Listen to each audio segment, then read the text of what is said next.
Good evening. The first cancer that we will discuss is leukemia, which is the most common malignancy in children.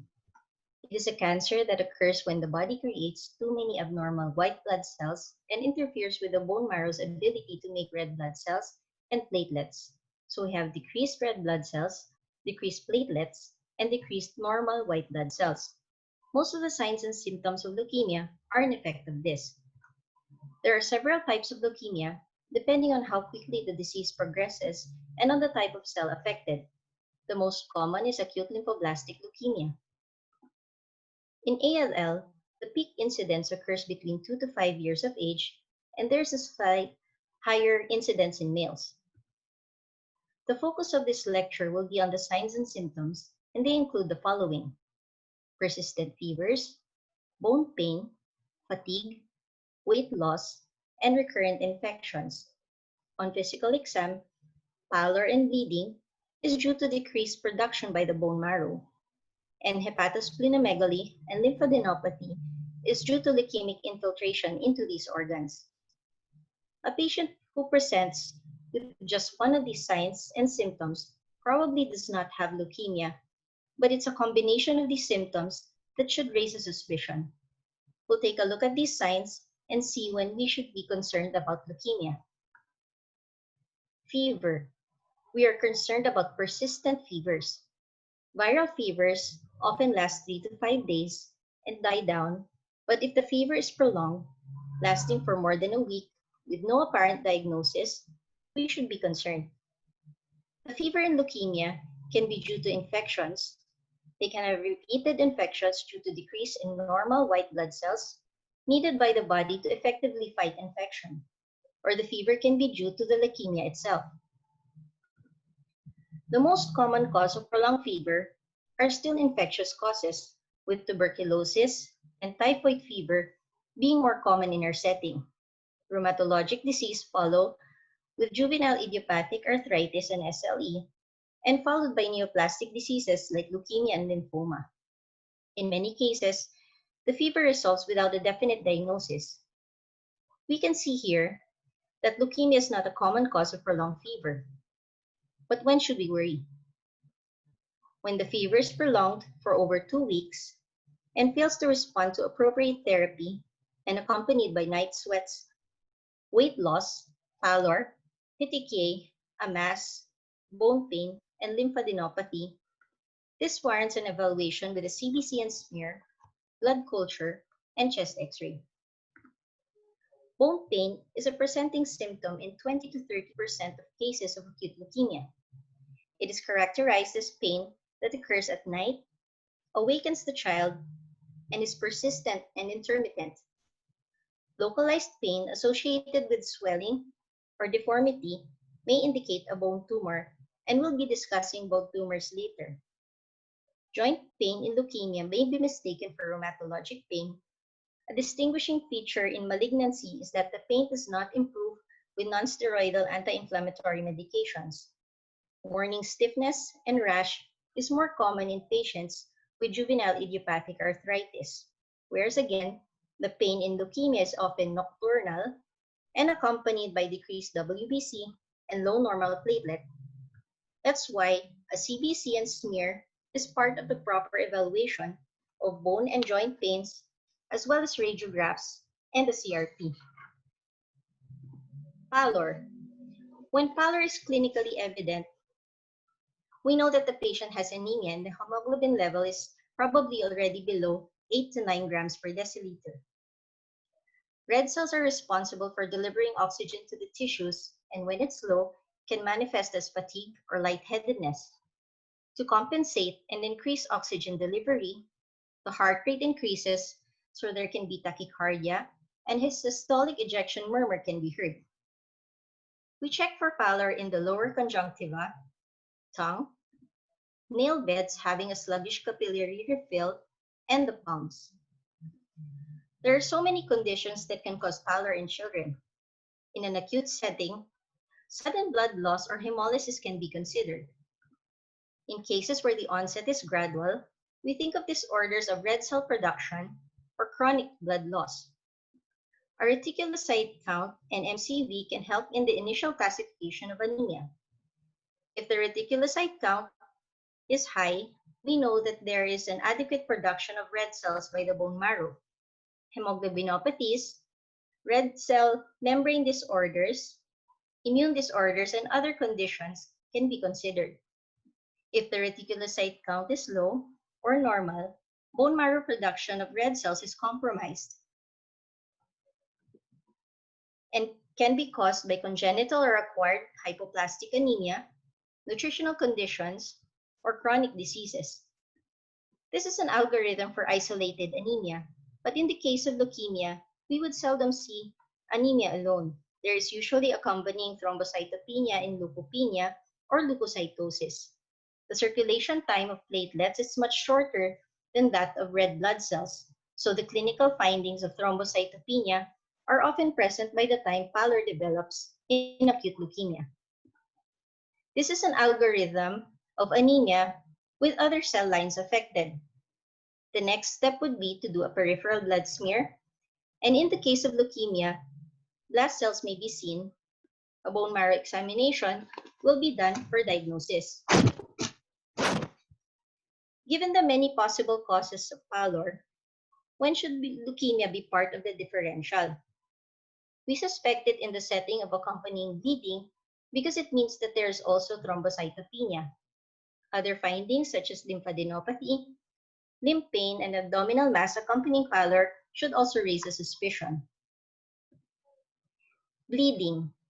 Hemorrhagic manifestations into the skin such as petechiae, purpura, and ecchymosis, which usually appear spontaneously without trauma, and mucosal bleeding such as epistaxis, or gum bleeding such as a platelet abnormality.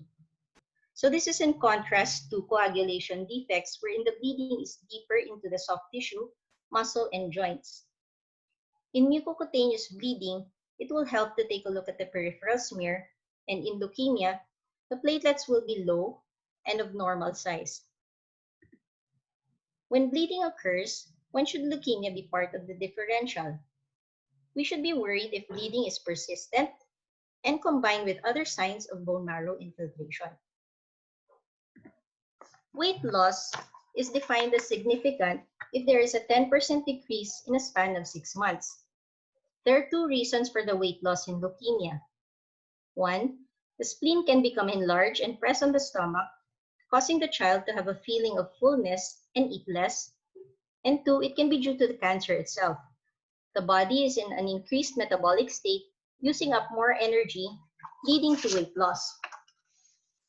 Most children who present with isolated weight loss have non-malignant etiologies such as malnutrition or dehydration. Key features that would point to a malignancy or leukemia as a cause of weight loss is if it is persistent, unintentional, and in the setting of anemia, pallor, bruising, body pains, unexplained fever or fatigue, or other suspicious findings.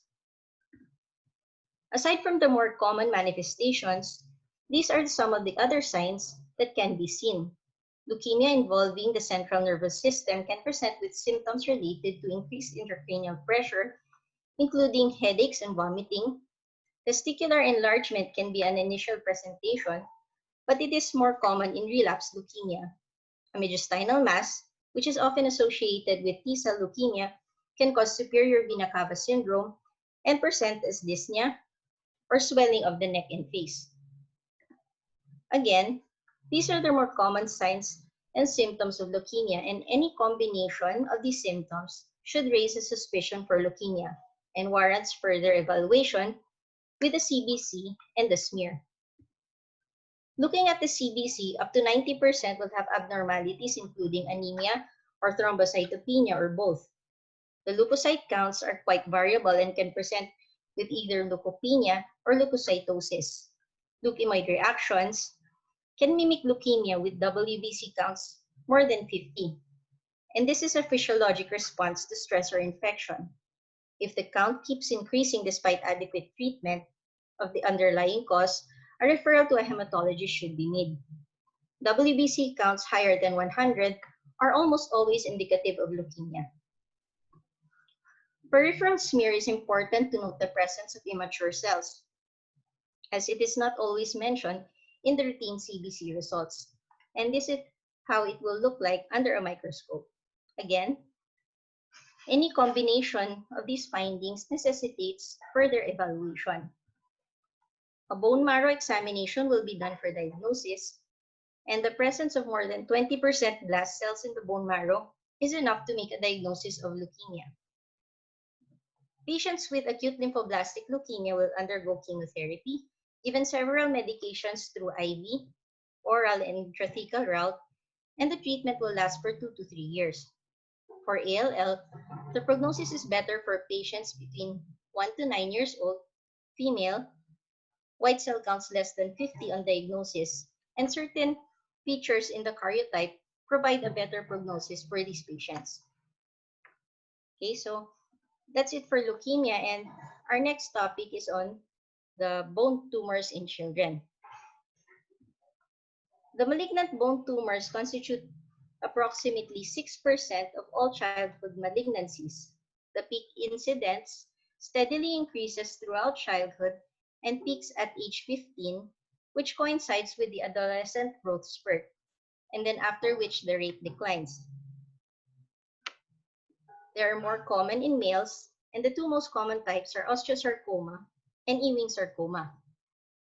Between the two, osteosarcoma is known to have predisposition syndromes such as retinoblastoma, Di-Fromini syndrome, and Rothman-Thompson syndrome, and it is also known to be associated with prior irradiation to the bone. In Eveningsarcoma, there is no known predisposing factors.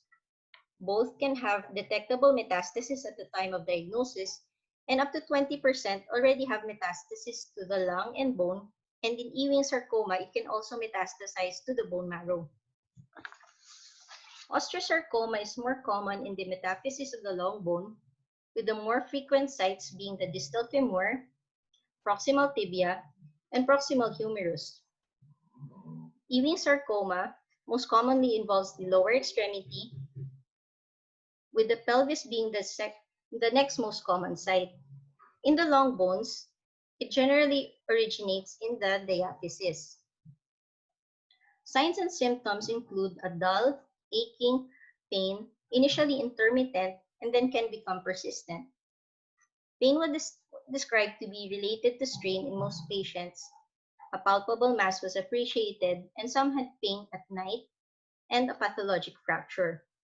For Eveningsarcoma, there can also be other constitutional symptoms such as fever and other signs of bone marrow infiltration. For these patients, an initial evaluation will be done with X-rays, CRP, CBC, and a smear. On imaging, there will be signs of newborn bone formation or periosteal reactions, and the sunburst appearance is seen in osteosarcoma, while onion skin pattern is seen in Eveningsarcoma. An MRI is the imaging of choice for bone tumors. It can demonstrate the extent of both medullary and soft tissue involvement. A chest CT scan and bone scan will be done to evaluate for metastasis, and a tissue biopsy is needed for definite diagnosis. These patients will undergo surgery. Some may require amputation, chemotherapy, and radiotherapy. Okay. Thank you for listening. I hope I was able to describe the signs and symptoms of leukemia and bone tumors, and I hope it will help us decide when further evaluation needs to be done.